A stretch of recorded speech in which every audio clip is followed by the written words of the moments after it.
Za kupovinu najboljih stripova i mangi na srpskom, posjetite sajt Darkwood. Link sajta je u opisu ovog videa.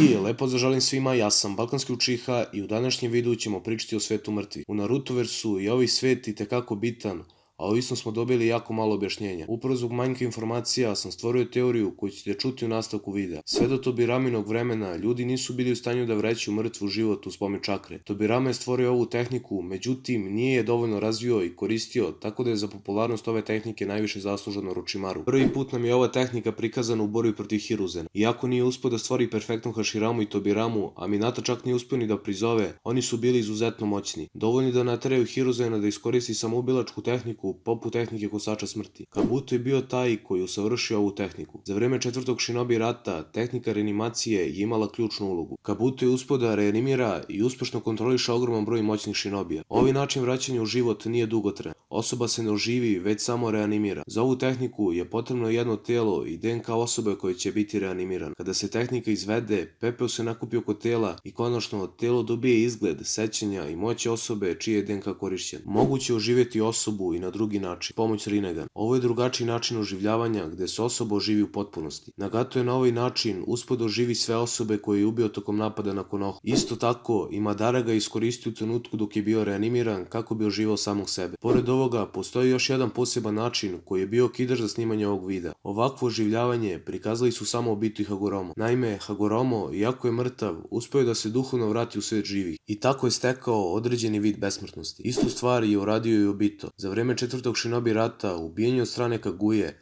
ali se kasnije vratio i dao Kakashi u Sharingan. Ovo postavlja mnoga pitanja. Hagoromo i Obito imaju moći uz pomoć kojih su sposobni da putuju kroz dimenzije i upravo su to iskoristili kako bi izašli iz sveta mrtvih. Zapamtite da je Obito običan čovek i da je sa najobičnijom tehnikom teleportacije uspeo da se vrati u život. Ako bi svako ko može da putuje između dimenzija mogao da izađe iz sveta mrtvih, to bi obesmislilo čitav anime. To bi značilo da Otsutsuki mogu jednostavno da izađu iz sveta mrtvih, te bi čitava kara organizacije izgubila smisao. Kako bi osoba izašla iz sveta mrtvih, mora postojati poseban uslov. Naime, svet mrtvih se sastoji iz 3 dela. Prvi deo je čista zemlja, drugi deo je čistilište, a treći deo nečista zemlja. Objasnit ću vam svaki od ova 3 posebno. U čistu zemlju odlaze svi koji su bili zadovoljni svojim životom. Tačnije, oni koji ne žele za svetom živih i svojih postupaka u isto. Ljudi iz čiste zemlje mogu da međusobno komuniciraju, što nam je potvrdio Zabuza kada je bio reanimiran za vreme četvrtog Shinobi rata. Duše koje završe u ovoj zemlji mogu biti prizvane nazad u život koristeći neke od tehnika koje sam spomenuo na početku videa. I najbitnije, oni nisu u stanju da koriste svoje moći dok su ovde. Zapamtite ovo, jako je bitno za nastav. Nečista zemlja je mesto na koje odlaze oni koji su zapečećeni. Nemoguće je reanimirati ljude koji su zapečećeni,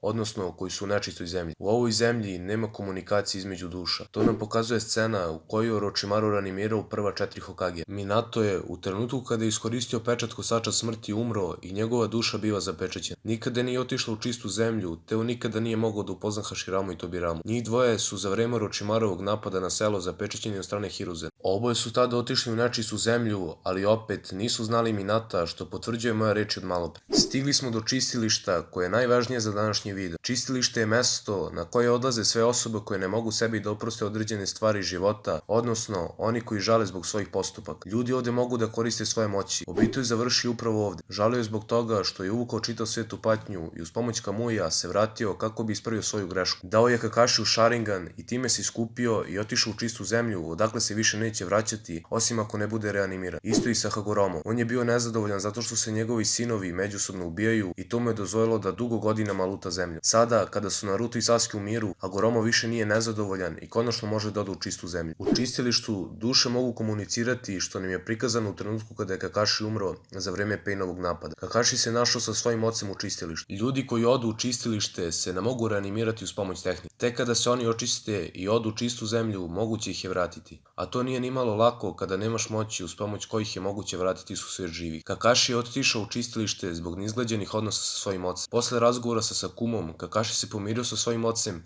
i tada je Nagato iskoristio tehniku reanimacije i oživeo. Jedini dokaz koji imam za tvrdnju da je nemoguće oživeti osobu iz čistilišta jeste Sakumo. Sakumo je opisan kao neverovatno moćan shinobi. Jednom prilikom je rečeno da je bio moćniji od svih Sanina zajedno. Čudno je to što niko do sada nije pokušao da ga reanimira. Posebno je čudno to što nije bio u Kabuto i velikoj vojsci. Samo mi nemojte reći da Kabuto nije uspio da nađe njegovo telo. Uspešno je pronašao svakog bivšeg Kagea. Neki su umrli čak i pre prvog Shinobi rata, a Kabuto je ipak uspio da ih pronađe. Opet, ovde nije slučaj kao kod Shisui ili Jiraiya gde je telo bilo na nepristupačnom mestu. On je izvršio samoubistvo u Konohi gde je i sahranjen. Jedini razlog zašto nije reanimiran je zato što se nalazi u čistilištu. Eto, nadam se da sam vam koliko toliko razjasnio neke stvari. Opet ću da napomenem da je dobar deo ove priče samo teorija. To bi bilo to što se tiče ovog videa, nadam se da vam se svidao. Ako jeste, ostavite like, share i subscribe i do sledećeg videa pozdravlja vas Balkanski Učiha.